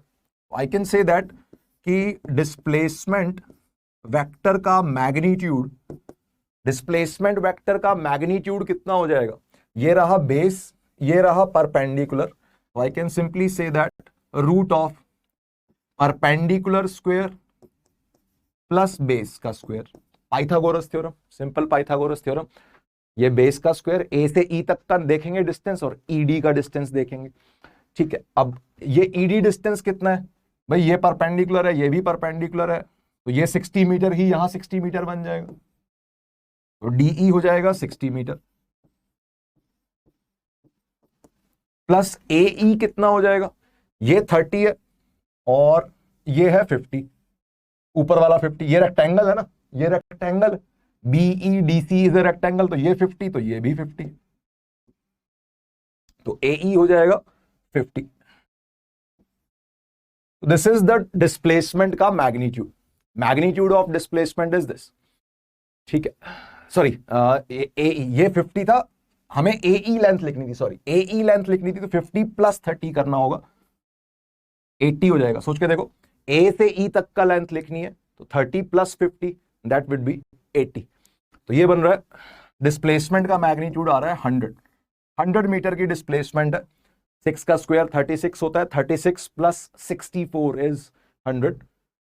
ठीक है, करके देख सकते हो आराम से। 100 मीटर की डिस्प्लेसमेंट है। सभी बच्चे डायरेक्शन नॉर्थ ईस्ट बोल रहे हैं, north east is not the direction. हाँ, एक बच्चे ने बोला, देखो डायरेक्शन को समझो, एक तो ये नॉर्थ ईस्ट क्या है, first of all north east क्या है, नॉर्थ वेस्ट क्या है। तो नॉर्थ ईस्ट है ना, वो डायरेक्शन होती है जो नॉर्थ और ईस्ट के ठीक बीच में हो। नॉर्थ ईस्ट जो डायरेक्शन होती है, इसका ईस्ट के साथ भी 45 डिग्री एंगल होता है और इसका नॉर्थ के साथ भी 45। नॉर्थ और ईस्ट के बीच की सारी डायरेक्शंस को नॉर्थ ईस्ट नहीं बोलते हैं। नॉर्थ ईस्ट किसे बोलते हैं? जो एकदम 45 डिग्री पे जो डायरेक्शन होती है, that is called as north east. अब सोचना यह है कि क्या ये वाला जो वेक्टर बनाया है मैंने ब्लू कलर में, ये ब्लू कलर वाला वेक्टर क्या 45 डिग्री एंगल पे होगा? ये सोचना है हमें। तो ये वाले एंगल पे नजर डालो थोड़ी देर के लिए, इसको थोड़ी देर के लिए थीटा बोल दो। ये थीटा कितना होगा? अगर ये थीटा 45 डिग्री आ गया तो हम इस एस वेक्टर की डायरेक्शन को नॉर्थ ईस्ट कह सकते हैं। बट ध्यान से देखो, इसी ट्राइंगल में in triangle ADE, in triangle ADE, इस बड़े वाले ट्राइंगल में अगर हम देखें तो टैन थीटा जो है, टैन थीटा है, this perpendicular is 60 upon base is 30 plus 50, तो 60 अपॉन 30 प्लस 50 दैट इज 80। ये बन रहा है 3/4। इस एंगल का टैन थीटा जो बन रहा है वो 3/4 बन रहा है, 1 नहीं आ रहा। अगर टैन थीटा 1 आता तो हम 45 डिग्री बोलते, बट 1 से कम आ रहा है, ये बन जाएगा theta is equal to 37 degree. ठीक है, theta is equal to 37 degree. किसी को नहीं भी याद है तो स्टैंडर्ड एंगल्स नहीं होते हैं, टैन इनवर्स 3/4 करके भी लिख सकते हो इसे। ठीक है, तो थीटा अपना 45 डिग्री नहीं आ रहा। अगर ये 45 डिग्री आता तो हम इस डायरेक्शन को नॉर्थ ईस्ट कह देते। अब क्या बोलेंगे? अब इसको बोलेंगे आंसर। आंसर में हम बोलेंगे डायरेक्शन ऑफ एस वेक्टर का आंसर क्या होगा? हिंदी में रीड करो, पहले हिंदी में रीड करो सब बच्चे। हम बोलेंगे ये है अपनी ईस्ट डायरेक्शन, ईस्ट डायरेक्शन से 37 डिग्री नॉर्थ की तरफ डिस्प्लेसमेंट हुई है। रिपीट कर रहा हूं, ध्यान से सुनना। ईस्ट वाली डायरेक्शन से, ये ईस्ट डायरेक्शन थी, ईस्ट डायरेक्शन से 37 डिग्री नॉर्थ की तरफ डिस्प्लेसमेंट हुई है। तो इसको अब अंग्रेजी में लिखना है properly, that is 37 degree north of east displacement की डायरेक्शन है 37 degree north of east. Hindi में रीड करोगे ज्यादा इजी लगेगा। ईस्ट से 37 डिग्री नॉर्थ की तरफ। अगर थीटा 0 डिग्री आता तो ईस्ट होता, थीटा अगर 90 डिग्री आता तो नॉर्थ होता, ऊपर की डायरेक्शन। ठीक है, आई कैप जे कैप में नहीं लिखना भाई, किसी को भी आई कैप जे कैप में लिखने की जरूरत नहीं है, अभी हमने पढ़ा भी नहीं है वेक्टर्स, और वेक्टर्स के बिना ही हम सारी बातें कर रहे हैं। ठीक है, आई कैप जे कैप में नहीं लिखना। जब क्वेश्चन में अंग्रेजी में चीजें लिखी होती हैं, X axis Y axis mention नहीं होती है, तो आंसर भी हमें अंग्रेजी में ही करना होता है। तो डायरेक्शन को रिप्रेजेंट करना है, लैंग्वेज में रिप्रेजेंट करना है, तो इस तरह से करेंगे। बहुत बार इस तरह के क्वेश्चंस प्रीवियस ईयर में देखे गए हैं जिसमें ऑप्शंस में आई कैप जे कैप की टर्म्स में आंसर नहीं होता, इसी तरह से लिखी होती हैं directions. 37 degree north of east या नॉर्थ ईस्ट एक ऑप्शन होगी डेफिनेटली। tan इनवर्स 3/4 भी बोल सकते हो 37 डिग्री की जगह, या उल्टा भी कह सकते हो भाई, अगर तुम्हें किसी बंदे को मान लो नॉर्थ से एंगल नापना है तो नॉर्थ वाली डायरेक्शन से ये वाला एंगल 90 माइनस थीटा बन जाएगा। 90 माइनस थीटा मतलब 53 डिग्री। तो तुम ऐसे भी लिख सकते हो इसको 53 degree from north towards east, north से ईस्ट की तरफ 53 डिग्री, या ऐसे बोल दो सिंपल लैंग्वेज में 53 डिग्री ईस्ट ऑफ नॉर्थ करके भी लिख सकते हो। ठीक है, क्लियर है सबको? डायरेक्शन किस तरह से 45 डिग्री के केस में नॉर्थ ईस्ट बोल सकते हैं, अदरवाइज नहीं बोल सकते। ठीक है, तो ये इंपॉर्टेंट चीज थी, इस लैंग्वेज को कैसे हम अंग्रेजी में लिखते हैं। ठीक है भाई, चलो आगे आओ। कोई दिक्कत किसी को? ठीक है, फॉर 53 डिग्री फ्रॉम नॉर्थ बोल दो। 37 डिग्री कैसे आया है वो याद ही रखना होता है। tan थीटा 3/4 नहीं याद है तो tan इनवर्स 3/4 करके लिख सकते हो इसको। ठीक है भाई, चलो आगे देखो। नेक्स्ट इज थर्ड पैरामीटर अपने average speed and average velocity. ठीक है, मतलब हम स्पीड और वेलोसिटी को पढ़ने से पहले, उनको समझने से पहले average speed and average velocity पढ़ते हैं। इन जनरल किसी भी मोशन के लिए, ड्यूरिंग एनी मोशन, चाहे सर्कुलर मोशन हो, चाहे प्रोजेक्टाइल मोशन हो, चाहे स्ट्रेट लाइन मोशन हो, डेफिनेशंस जो हम आज के लेक्चर में लिख रहे हैं वो in general for any motion है। तो एवरेज स्पीड की जो डेफिनेशन है दैट इज किसी भी तरह की मोशन में total distance travelled upon total time taken. अब याद करो, देखो इसमें ना बड़ा कंफ्यूजन है, कई बच्चे ना डिस्टेंस अपॉन टाइम को स्पीड कहते हैं, but distance upon time speed नहीं होता। स्पीड को हम डिफाइन करेंगे अभी पैरामीटर नंबर 4 में। Distance upon time is not speed, distance upon time is average speed. ठीक है ना, ये ध्यान रखना है। जनरल डेफिनेशन मतलब जो 7th क्लास में जब तुम थे, 7th क्लास के बच्चों को केवल स्पीड की इंट्रोडक्शन दी जाती है, उनको बोला पढ़ाया जाता है speed is equal to distance upon time, कितना डिस्टेंस ट्रेवल किया अपॉन कितना टाइम लगा। ठीक है, लेकिन जब तुम 9th क्लास में हो जाते हो तो तुम्हें एक एक्सलरेशन नाम की चीज भी इंट्रोड्यूस कर दी जाती है।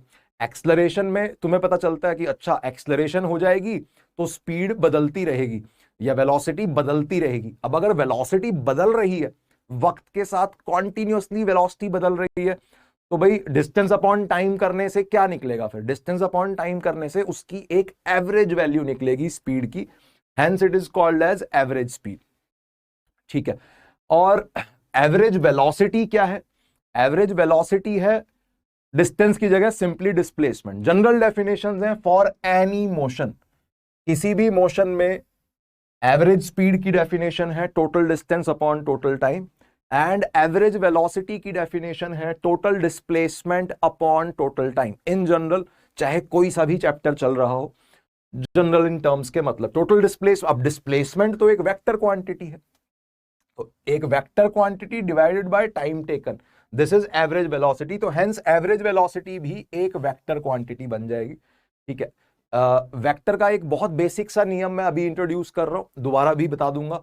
वो क्या है कि किसी भी एक वेक्टर को अगर हम किसी नंबर से मल्टीप्लाई करें या डिवाइड करें, और पॉजिटिव नंबर से, मान लो जैसे एक व्हीकल में तुम बैठ के कहीं जा रहे हो, ठीक है, मान लो दिल्ली से चंडीगढ़ की तरफ जा रहे हो, और वेलोसिटी मान लो तुमने व्हीकल की डबल करने को कहा, अपने ड्राइवर को बोला कि वेलोसिटी डबल कर दो। वेलोसिटी डबल करने का मतलब क्या होगा? Velocity is a vector quantity. अब वेक्टर को डबल करना है मतलब उसकी डायरेक्शन अनचेंज रहेगी और मैग्नीट्यूड डबल हो जाएगा। अब अगर किसी वेक्टर को अगर तुम -2 से मल्टीप्लाई करने को कह रहे हो, -2 का मतलब क्या माना जाएगा? माइनस मींस डायरेक्शन पलट दो, जो भी डायरेक्शन है उसको रिवर्स कर दो, और 2 टाइम्स करने का मतलब रिवर्स करने के बाद मैग्नीट्यूड डबल कर दो। तो ये बेसिक बात अपने को ध्यान में रखनी है। देखो जैसे और भी एग्जांपल है इसके, जैसे इलेक्ट्रोस्टैटिक्स चैप्टर है। इलेक्ट्रोस्टैटिक्स चैप्टर में एक तुमने फॉर्मूला देखा होगा, force is equal to charge into electric field करके, है ना।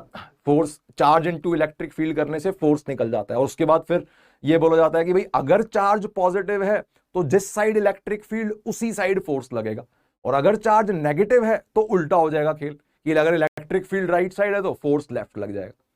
ठीक है, तो यहां पे क्या है, देखो यहां पे क्या है, इस वेक्टर को, डिस्प्लेसमेंट वेक्टर को टाइम टेकन से डिवाइड किया जा रहा है, या ऐसे बोल दो 1/Δt से डिवाइड मल्टीप्लाई किया जा रहा है। तो time is always a positive thing, है ना। जानते हो टाइम कभी नेगेटिव नहीं होता, किसी मोशन के अंदर टाइम नेगेटिव टाइम थोड़ी ना लगता कभी भी, तो टाइम हमेशा पॉजिटिव है। तो एक वेक्टर को पॉजिटिव नंबर से मल्टीप्लाई या डिवाइड किया जा रहा है, तो जो डायरेक्शन डिस्प्लेसमेंट की होगी वही डायरेक्शन एवरेज वेलोसिटी की भी होगी। मतलब अगर इस तरह से कोई पार्टिकल गया, ये उसकी इनिशियल पोजीशन है, ये उसकी फाइनल पोजीशन है, ये उसका पाथ है, चाहे कैसा भी टेढ़ा मेढ़ा पाथ हो, आई can say that displacement vector की जो डायरेक्शन है, डिस्प्लेसमेंट को पाथ से कोई मतलब नहीं, डिस्प्लेसमेंट है ये इनिशियल से फाइनल पोजीशन को मिलाने वाला, ये है डिस्प्लेसमेंट वेक्टर।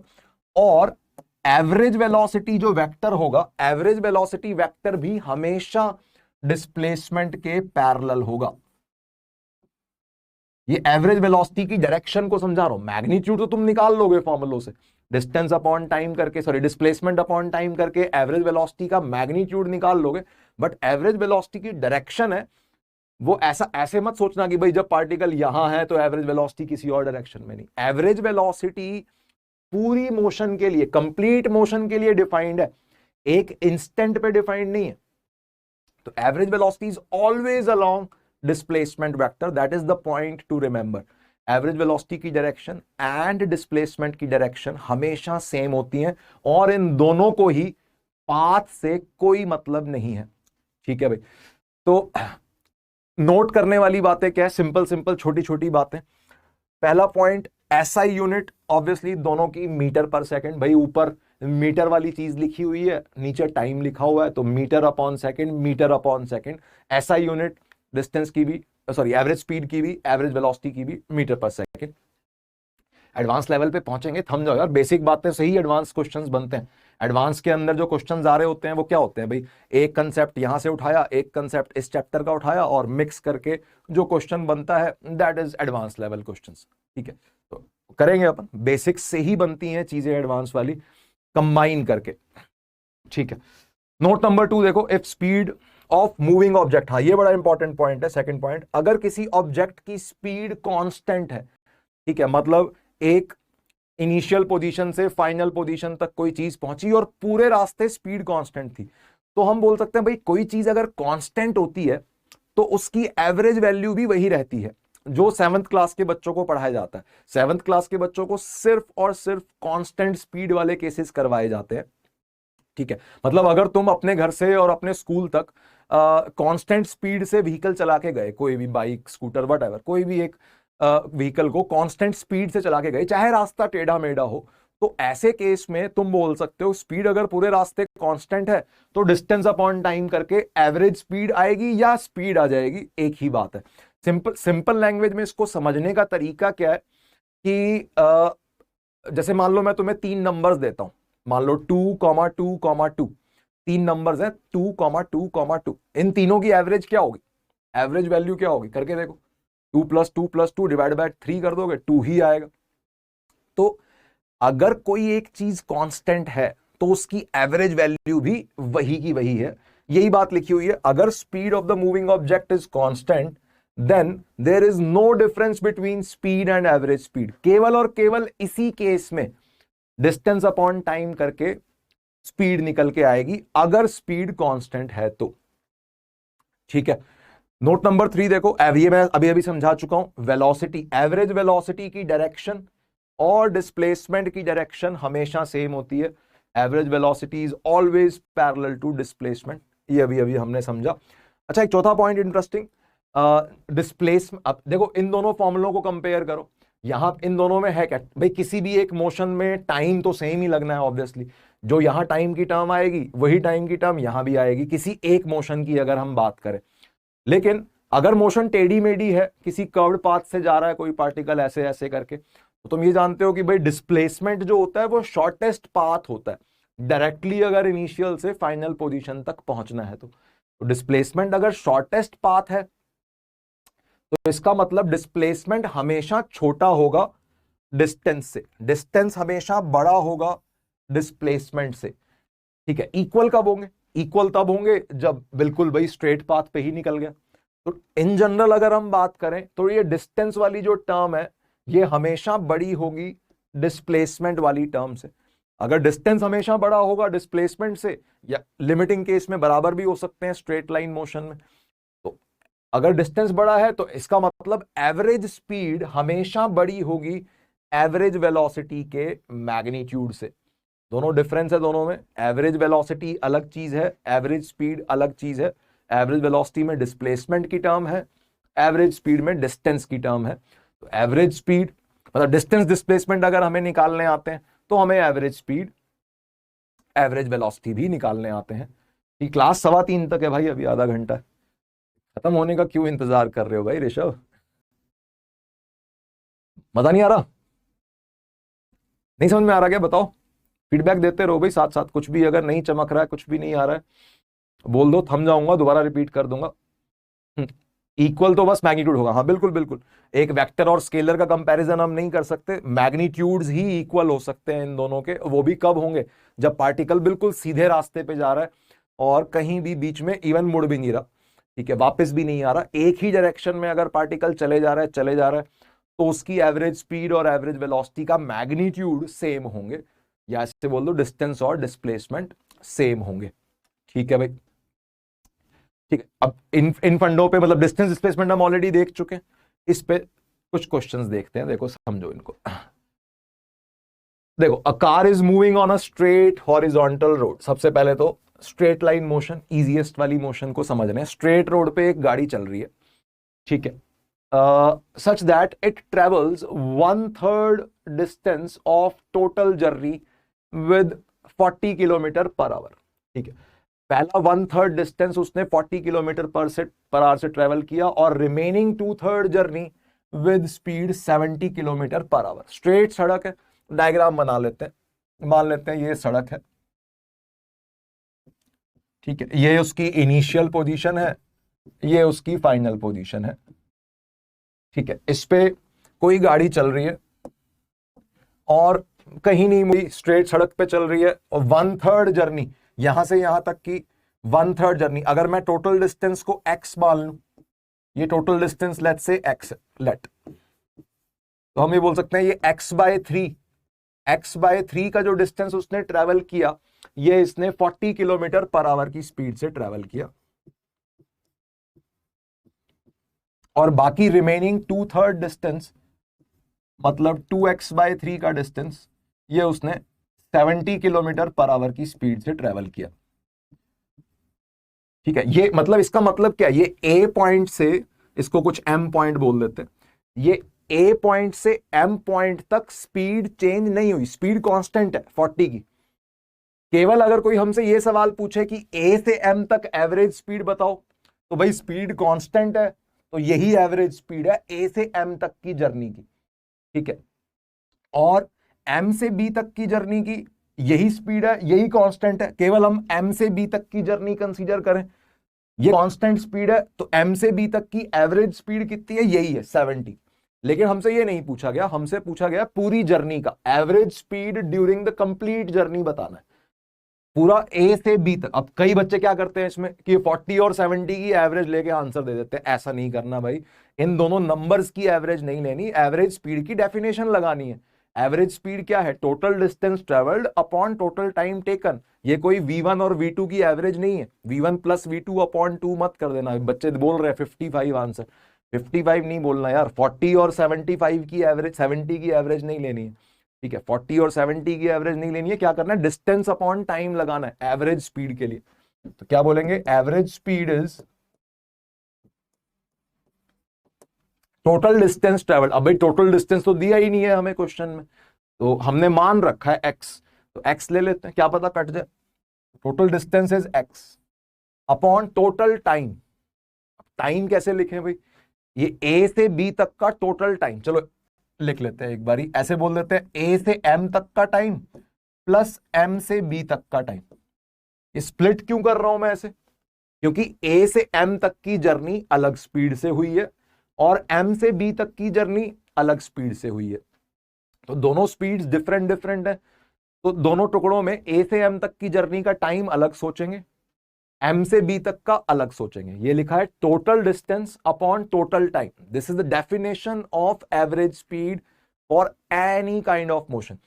हाँ, अब सोचो, अभी x तो हमें गिवन है नहीं, चलो x को तो x ही लिख देते हैं, अपॉन अब a से m तक का टाइम कैसे निकालें? सर आप dv बाई dt क्यों नहीं लिख रहे हो? यार dv बाई dt की जरूरत तब पड़ती है जब स्पीड चेंज हो रही हो। यहां पे a से m तक कांस्टेंट स्पीड है भाई 40 की, और m से b तक स्पीड अलग कांस्टेंट है 70 की, कोई फंक्शन नहीं है। अगर अभी हम इजी वाले क्वेश्चंस कर रहे हैं जिसमें a से m अलग कांस्टेंट है, m से b अलग कांस्टेंट, अगर पूरे रास्ते a से b तक के पूरे रास्ते पे हर 0.1 सेकंड के बाद स्पीड चेंज हो रही होती, हर इंस्टेंट पे स्पीड चेंज हो रही होती, तो हम डिफरेंशिएशन, इंटीग्रेशन, इन सब का कुछ सहारा ले रहे होते। करेंगे वो भी हम आराम से करेंगे, बट पहले इजी वाले क्वेश्चंस देखो एक बार। a से m तक स्पीड कांस्टेंट है। अब स्पीड कांस्टेंट में हमने एक पॉइंट लिखा था ये वाला, अगर स्पीड कांस्टेंट होती है तो there is no difference between speed and average speed. अगर स्पीड कांस्टेंट होती है तो वो बच्चों वाला formula distance upon time is equal to speed, वो हम लगा सकते हैं। तो क्या बोलेंगे यहां पे कि भाई a से m तक का टाइम चाहिए मुझे वहां लिखने के लिए। a से m तक का टाइम कितना होगा? ये डिस्टेंस है x/3 अपॉन ये स्पीड कांस्टेंट है, a से m तक की स्पीड कांस्टेंट है, तो ये डिस्टेंस अपॉन ये speed, x/3 is the distance upon 40 is the speed. This is the time taken from A position to m position. Distance upon speed करके हम टाइम लिख सकते हैं अगर स्पीड कांस्टेंट हो, सिर्फ तब। स्पीड कांस्टेंट नहीं होती है तो नहीं लिख सकते हैं, उस केस में या तो डिफरेंशिएशन होगी या कुछ और होगा। जैसे यहां भी हो रहा है, पूरे रास्ते में स्पीड कांस्टेंट नहीं है तो हम पूरे रास्ते का टाइम इकट्ठा नहीं लिख पा रहे, a से m तक का टाइम लिखा है, प्लस सिमिलर तरीके से m से b तक का टाइम लिखना है मुझे। m से b तक के टाइम में क्या बोलेंगे? ये रहा डिस्टेंस, m से b तक का डिस्टेंस अपॉन ये रही स्पीड, लिख दो 2x/3 is the distance, m से b तक की जर्नी में 2x/3 is the distance upon speed is 70। और ये x की वैल्यू हमें दी भी नहीं गई थी, x हमें गिवन भी नहीं था, और ध्यान से देखो x कट रहा है, न्यूमरेटर में भी x बैठा है, डिनोमिनेटर में भी x। हाँ 56 आंसर होना चाहिए, बिल्कुल देख लेते हैं, चेक कर लेते हैं। तो x वाली टर्म कटती हुई नजर आ रही है, कॉमन निकल के ये x कट जाएगा, दिस x, ऊपर 1 आ जाएगा, और ये बन रहा है 1 upon, this is 1 upon 120 plus this is 2/3, कितना बन रहा है ये 2 से 70 भी कट गया, 35 इंटू 3 दैट इज 105, ये बन रहा है। देखो x वाली टर्म कट गई, फ्रैक्शंस को ढंग से लिखा, 120 की टर्म आ रही है और एक 105 की टर्म आ रही है, एलसीएम ले लेते हैं, ये बन रहा है, ये 105 इंटू 120, ये ऊपर आ जाएगा,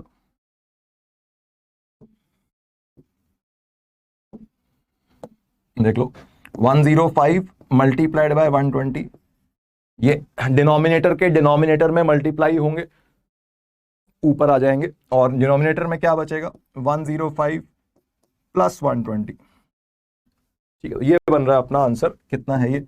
105 इंटू 120 अपॉन 225, ठीक है, कैंसिल भी हो रही हैं चीजें, 5 से कैंसिल हो रहा है, 5 24, दिस इज 5 4 ज़ा 20, 5 9 ज़ा 45, और कुछ कैंसिल हो रहा है? 7 से हो जाएगा ना 7 से कैंसिल हो रहा है ये, 7 1 ज़ा 7, 35, 7 5 ज़ा 35, दिस इज 7 to 7 49, नहीं 56 नहीं बन रहा भाई, कुछ और बन रहा है, ये आंसर आ रहा है 15 into 24 upon 7, this is 15 4 60, 360 upon 7 metre पर second, this is the answer. ठीक है, बहुत ध्यान से करना है, ऐसे 40 और 70 की एवरेज लेके 55 आंसर नहीं करना, 45 भी नहीं है भाई, यही आंसर है। डेसिमल्स में देखोगे तो अप्रोक्सीमेटली ये बनेगा 51.43, अप्रोक्सीमेटली 51.43 मीटर पर सेकेंड का आंसर है, अप्रोक्सीमेट, बाकी फ्रैक्शन में भी छोड़ सकते हो, 360 अपॉन 7 समझ लो भाई सब लोग। 56 आ रहा है, कहीं मिस्टेक हुई है क्या देख लेते हैं एक बारी। 1 अपॉन x/3 2x/3 अपॉन 70, 35 3, ठीक है ठीक है,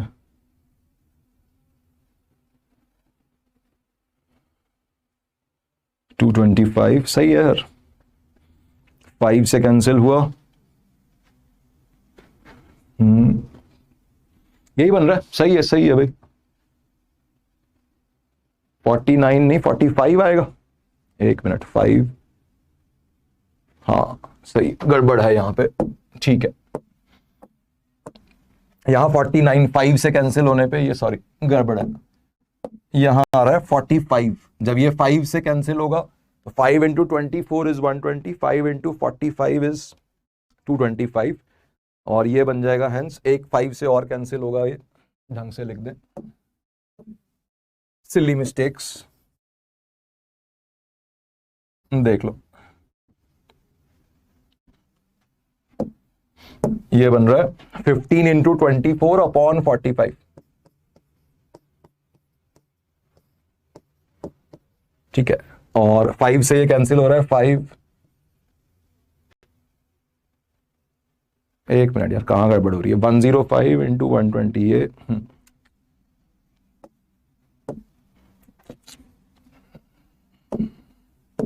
ये एक सेकंड दो बस, ये ऐसे है 105 ऐसा कैसा है, अभी 5 से कैंसिल किया, जस्ट 5 से कैंसिल किया, 5 into 24 इज 120, 5 into यहां 49 लिख दिया था मैंने गलती से, ये 45 है, और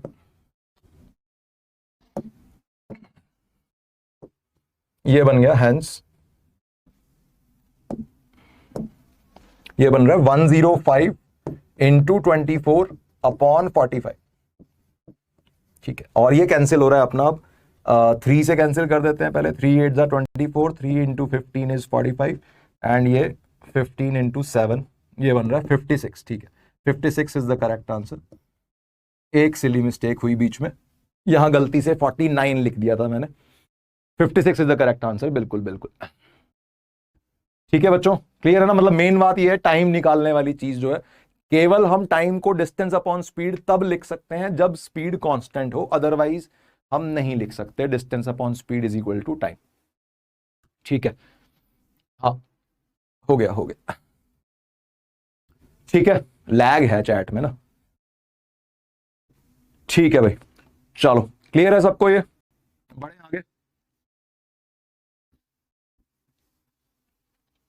ओके, हाँ answer sorry kilometre per our, बिल्कुल बिल्कुल, यही रख लेते हैं यार, सारी स्पीड्स किलोमीटर पर आवर में थी तो आंसर भी किलोमीटर पर आवर में आएगा, तुम ऐसे मान सकते हो ये जो एक्स मैंने लिखा है ये किलोमीटर में लिखा है, टाइम को आवर्स में लेके चल रहे हैं, स्पीड को किलोमीटर पर आवर में लेके चल रहे हैं, as mentioned in the question kilometre per hour था, ठीक है, आगे आओ, नेक्स्ट देखो, A car is moving on straight horizontal road such that it travels 1/3, अब देखो सिमिलर क्वेश्चन है, बट वहां पिछले क्वेश्चन में क्या था, 1/3 डिस्टेंस अलग तरीके से ट्रेवल किया था, अलग स्पीड से ट्रेवल किया था, रिमेनिंग 2/3 अलग तरीके से ट्रेवल किया था, यहां पे अब डिस्टेंस का 1/3 नहीं हो रहा, यहां पे टोटल टाइम का 1/3 हो रहा है, उसने स्पीड v1 से ट्रेवल किया and remaining journey with speed v2। मतलब हो क्या रहा है, स्ट्रेट सड़क है, फिर से ये ए पॉइंट, ये बी पॉइंट। तो पहले गाड़ी चल रही है v1 स्पीड से, v1 स्पीड से उसने कुछ x/3 का डिस्टेंस ट्रेवल किया, 1/3 डिस्टेंस, टाइम। इस ए पॉइंट से एम पॉइंट तक जाने में, इस ए पॉइंट से एम पॉइंट तक जाने में उसे टाइम जो लगा वो टोटल टाइम का 1/3 लगा। टोटल टाइम हमें नहीं पता, मान लिया टी है टोटल टाइम, लिख भी देता हूं, let total time is equal to T. ठीक है, तो 1/3 टाइम के लिए पार्टिकल v1 स्पीड से ट्रेवल किया, या कार जो है v1 स्पीड से ट्रेवल की, और बाकी रिमेनिंग टाइम के लिए 2t/3 टाइम के लिए, यहां पे अब डिस्टेंसेस की टर्म्स में बात नहीं है। लास्ट क्वेश्चन इज इनकम्प्लीट, क्या हो गया भाई, कुछ बच गया उसमें? अच्छा हाँ, सेकंड पार्ट भी था इसका, सॉरी सेकंड पार्ट भी था यार इसमें, कि क्या इस क्वेश्चन में एवरेज स्पीड और एवरेज वेलोसिटी में कोई फर्क है? सोच के बोलो, कंसेप्चुअल क्वेश्चन है। एवरेज वेलोसिटी क्या थी? मैग्नीट्यूड, बस केवल मैग्नीट्यूड देखना है। देखो डायरेक्शन के साथ तो हम कंपेयर कर भी नहीं सकते, तो एवरेज वेलोसिटी अगर इस क्वेश्चन में कोई हमसे पूछता तो एवरेज वेलोसिटी क्या ऐसे ही निकालते या कुछ और होता? एवरेज वेलोसिटी का फॉर्मूला क्या है? Displacement upon time. तो डिस्प्लेस, क्या इस क्वेश्चन में डिस्प्लेसमेंट और डिस्टेंस सेम है? हाँ है। क्यों? क्योंकि गाड़ी सीधा गई है, कहीं भी मुड़ी नहीं है रास्ते में, ना ही वो बैक आई है वापस, ए से बी तक गाड़ी स्ट्रेट गई है, गाड़ी स्ट्रेट गई है, तो जो भी उसने डिस्टेंस ट्रेवल किया वही डिस्प्लेसमेंट वेक्टर का भी मैग्नीट्यूड है। तो डिस्प्लेसमेंट का मैग्नीट्यूड क्योंकि डिस्टेंस के मैग्नीट्यूड के बराबर है, तो हेंस एवरेज वेलोसिटी और एवरेज स्पीड के मैग्नीट्यूड्स भी सेम होंगे। Answer would be no. ठीक है, there is no difference between average speed and magnitude of average velocity, बिल्कुल बिल्कुल सेम रहेंगे। तो ये एक थोड़ी सी चीज छूट गई थी, मतलब स्ट्रेट लाइन मोशन के अंदर भी ना पंगे होते हैं कभी कभी। स्ट्रेट लाइन मोशन में गाड़ी आगे जाके उसी रास्ते पे पीछे भी आ सकती है, तो अगर गाड़ी आगे जाके और पीछे आ गई तो उस केस में डिस्टेंस और डिस्प्लेसमेंट बदल जाएंगे। ठीक है, तो एक ही डायरेक्शन में चलती रहेगी गाड़ी, जैसे यहां गई, तो उस केस में डिस्टेंस डिस्प्लेसमेंट बराबर है, स्पीड और एवरेज वेलोसिटी का मैग्नीट्यूड बराबर है। ठीक है, दूसरा जो अपन ये क्वेश्चन कर रहे थे, दोबारा से एक बार देख लो। फर्स्ट 1/3 टाइम के लिए गाड़ी की स्पीड v1 है और रिमेनिंग टाइम के लिए गाड़ी की स्पीड v2 है। बताना है average speed during this journey. Again straight horizontal road है, स्ट्रेट सड़क है, स्ट्रेट लाइन मोशन चैप्टर चल रहा है। तो क्या करेंगे, डेफिनेशन से जाएंगे, कोई तुक्केबाजी नहीं करनी, v1 + v2/2 करके आंसर नहीं करना प्लीज।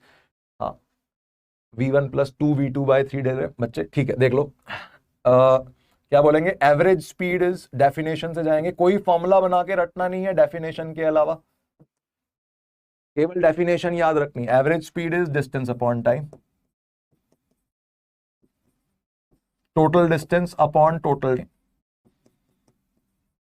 डिस्टेंस कौन सा? ए से बी तक का, ए से बी तक का total distance upon total time. Total time को हमने टी मान रखा है, इस बार हमने डिस्टेंस लेट नहीं किया। हमने पिछले क्वेश्चन में हमने इस पाथ की लेंथ x लेट कर ली थी, क्योंकि x/3 में अलग कहानी थी, 2x/3 में अलग कहानी थी। यहां पे हमने टाइम लेट किया, टाइम इज टी, ये हमने लेट किया। तो टोटल टाइम में तो टी है, अपॉन में तो टी डाल दो, और डिस्टेंस को अब टी की टर्म्स में लिखना है।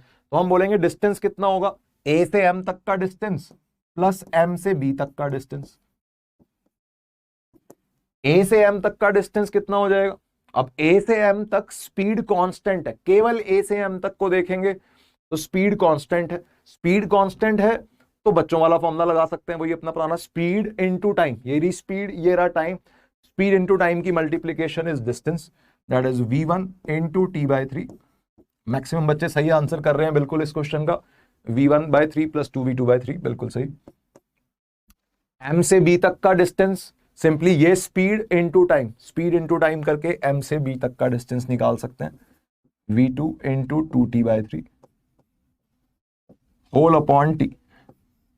तो ये जो t हमने लेट किया था स्टार्टिंग में, ये t कैंसिल होता हुआ नजर आ रहा है यहाँ पे, ये t ऊपर वाले इन टी से कैंसिल हो जाएगा और छोटा सा ही क्वेश्चन था ये बन रहा है v1 plus 2v2 whole upon 3।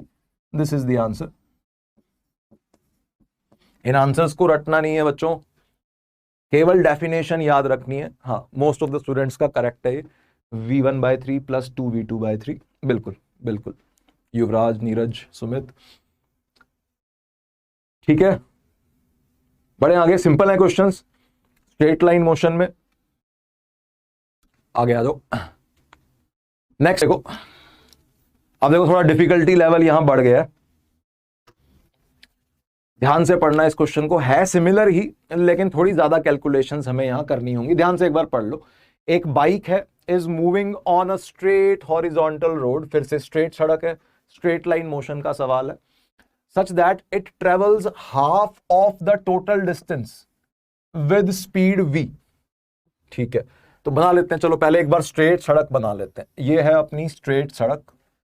मान लो बाइक ए पोजीशन से स्टार्ट हो रही है और बी पोजीशन तक जाना है उसे। ए और B initial and final positions है, और बोला जा रहा है टोटल डिस्टेंस का आधा, half of the total distance with speed v उसने ट्रेवल किया। तो मान लेते हैं लेट टोटल डिस्टेंस x मान लेते हैं, यहां लिख भी लेते हैं, let total distance is equal to x। तो अगर x टोटल डिस्टेंस हमने लेट कर लिया तो ये हो गया, इसको c पॉइंट बोल दो। ये x/2 तक का जो डिस्टेंस है ये गाड़ी ने v स्पीड से ट्रेवल किया। ठीक है, आगे बढ़ते हैं। उसके बाद देखो क्या है, bike rider realises that he is getting late. ठीक है, यहां सी पॉइंट पे पहुंच के बाइक वाले को लगा कि भाई वो लेट हो रहा है। अब वो लेट हो रहा है, so he increases the speed to 2v। उसने सी पॉइंट पे पहुंच के बाइक की स्पीड अब 2v कर दी। यहां से आगे गया, वो 2v स्पीड से बाइक चलाने लगा। For half of the remaining time, बहुत ध्यान से देखो, लैंग्वेज रीड करनी है। For half of the remaining time मतलब बेसिक क्या है भाई, यहां सी पॉइंट पे उसने देखा, अपनी घड़ी चेक करी होगी उसने कि भाई कितना टाइम बचा है, मतलब उसने किसी को टाइम दे रखा है। इस बाइक वाले को बी पोजीशन पे पहुंचना है और उसने किसी को टाइम दे रखा है, एक पर्टिकुलर टाइम पे उसे पहुंचना ही पहुंचना है। सी पॉइंट पे बाइक वाले ने अपनी घड़ी चेक करी और उसने देखा कि भाई बहुत कम टाइम बचा है, तो उसने अपनी स्पीड को 2v कर दिया, डबल कर दिया अपनी स्पीड को, for half of the remaining time. मतलब सी पॉइंट पे कुछ टाइम रिमेनिंग था, मान लेते हैं अब लेट, पता नहीं कितना टाइम रिमेनिंग था, let time taken from C to B. जो इस सी पोजीशन पे पहुंचने के बाद बाइक वाले ने रियलाइज किया टाइम बहुत कम बचा है, सी से बी तक पहुंचने का जो रिमेनिंग टाइम था उसको कुछ मान लेते हैं, टीसीबी मान लेते हैं। ठीक है, टीसीबी। अब उस टीसीबी का आधा टाइम, यहां से यहां सी से डी तक जो टाइम लग रहा है वो है टीसीबी का हाफ टाइम, रिमेनिंग टाइम का हाफ। इतने टाइम के लिए उसने 2v की स्पीड से ट्रेवल किया, फिर डी पॉइंट पे पहुंच गया। डी पॉइंट पे पहुंचने के बाद to reach the destination on time, उसको बी पोजीशन डेस्टिनेशन है, इस यहां पे ऑन टाइम पहुंचना है, तो उसने कैलकुलेट किया डी पोजीशन पे पहुंच के कि भाई और स्पीड बढ़ानी पड़ेगी अब तो स्पीड और उसने बढ़ा दी और उसको ट्रिपल कर दिया, अब 3v कर दिया, और फाइनली वो इस डेस्टिनेशन पे पहुंच गया ऑन टाइम। सही टाइम पे पहुंचने के लिए 10v/7 मोस्ट प्रोबेबली यही है, चेक कर लेते हैं बाकी आंसर। तो इस पॉइंट पे पहुंचने के लिए, बी पॉइंट पे टाइम पे पहुंचने के लिए उसे स्पीड को और बढ़ाना पड़ा। तो यहां डी से बी तक का जो टाइम है वो कितना हो जाएगा, सी से बी तक का जो यहां से यहां तक का जो टोटल टाइम था उसका आधा टाइम वो अलग रास्ते से, आधा टाइम अलग स्पीड से ट्रेवल किया। डीपीपी मिल जाएगी, टेंशन ना लो, आज ही मिल जाएगी डेफिनेटली। ठीक है, तो ये क्वेश्चन है। अब इसमें ना तो हमें टीसीबी पता ना हमें एक्स पता, गिवन डाटा क्या है क्वेश्चन में, गिवन डाटा सिर्फ वी है, वी की टर्म्स में ही हमें आंसर निकालना है, और एवरेज स्पीड पूछी गई है पूरी मोशन में। तो हम क्या करेंगे, यहां पे बेसिक से जाएंगे अगेन। एवरेज स्पीड की डेफिनेशन है total distance upon total time. तो फर्स्ट इक्वेशन बनाते हैं। सबसे पहले average speed average speed is equal to total distance upon total time. Total distance हमने x मान रखा है, चलो उसको तो x ही रखना पड़ेगा, और तो कोई रास्ता है नहीं। और टोटल टाइम हमने कुछ नहीं माना हुआ अभी तक। टोटल टाइम क्या होगा, a से c तक का टाइम प्लस c से b तक का टाइम। a से c प्लस c से b, ये c से b के अभी टुकड़े करेंगे। c से b तक का टाइम हमने लेट किया हुआ है इसलिए वो रख दिया। a से c तक का टाइम हमने कुछ लेट नहीं किया, अभी सोचते हैं। तो a से c तक का टाइम हम लिख सकते हैं कैसे, ये डिस्टेंस अपॉन ये स्पीड, डिस्टेंस अपॉन स्पीड करके ये टाइम a से c का लिखा जा सकता है। ये बन गया x/2 का डिस्टेंस है अपॉन a से c तक की जो स्पीड है वो है v की। सोच लो बच्चों आराम से, ठीक है। अब ये जो c से b तक का टाइम है इसके भी दो टुकड़े हैं। c से d अलग कहानी है, 2v की स्पीड है। d से b तक की अलग कहानी है, 3v की स्पीड है। चलो थोड़ी देर के लिए इसको अभी ऐसे ही छोड़ देते हैं, इसको इक्वेशन नंबर 1 बोल देते हैं कि भाई ये हमारा आंसर आ जाएगा। अभी कुछ सॉल्व नहीं हो रहा इससे, ये टीसीबी की वैल्यू जब तक सॉल्व नहीं होगी तब तक हम एग्जैक्ट आंसर तक नहीं पहुंच पाएंगे।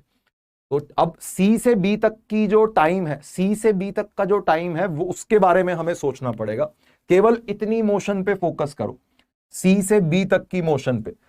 तो सोच के देखो, ना तो हमें एक्स गिवन है ना हमें टीसीबी गिवन है, लेकिन अगर ये टीसीबी एक्स की टर्म्स में सॉल्व हो जाए तो एक्स वाली सारी टर्म्स कट जाएंगी। तो अब हमारा फोकस कहां है, सी से बी तक की मोशन का ये जो टाइम है टीसीबी, इसे एक्स की टर्म्स में निकालना है। तो अगले पेज पे देखते हैं एक बार, केवल सी टू बी मोशन फोकस करो, 10v/7, हाँ मोस्ट प्रोबेबली यही आंसर है। देख लेते हैं, सी से बी तक की मोशन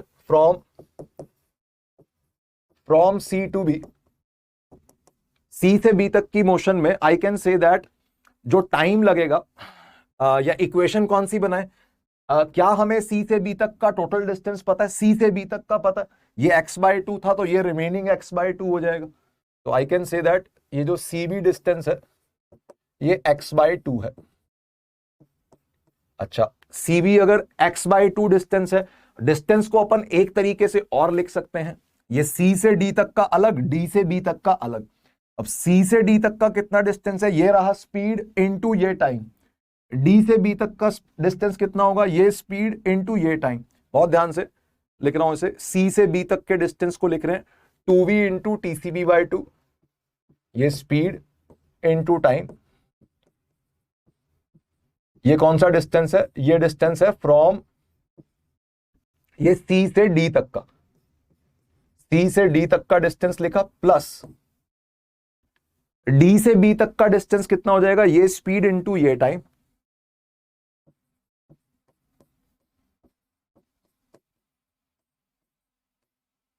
ये है distance from D to B. सोच लो बच्चों आराम से, क्वेश्चन टफ है। टफ मतलब ऐसा नहीं है कि जेई मेन लेवल के ऊपर का, जेई मेन लेवल क्वेश्चन है, ठीक है, बट हाँ लेंदी है। तो ये बन गया अपना सी से बी तक का total distance is equal to x/2। तो यहां से अपना टीसीबी सॉल्व हो रहा है इन टर्म्स ऑफ एक्स।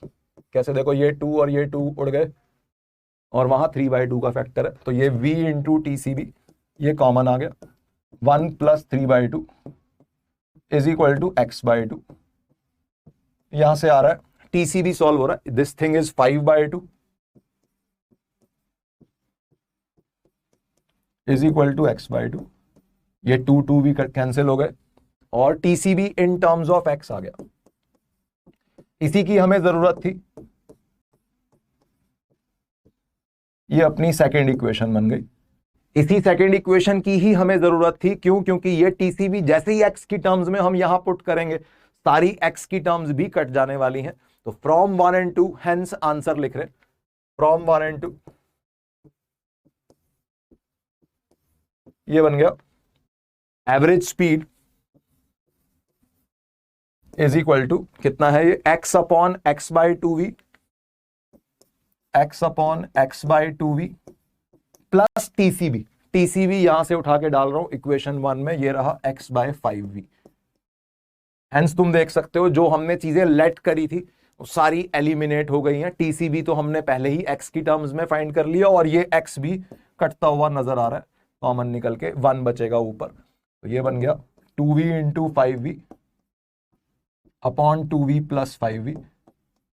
वही एलसीएम लिया, डिनोमिनेटर के डिनोमिनेटर में एलसीएम लेंगे तो 2v इंटू 5v ऊपर आ जाएगा और नीचे 5v प्लस 2v या 2v प्लस 5v बच रहा है। तो ये बन रहा है 10v/7।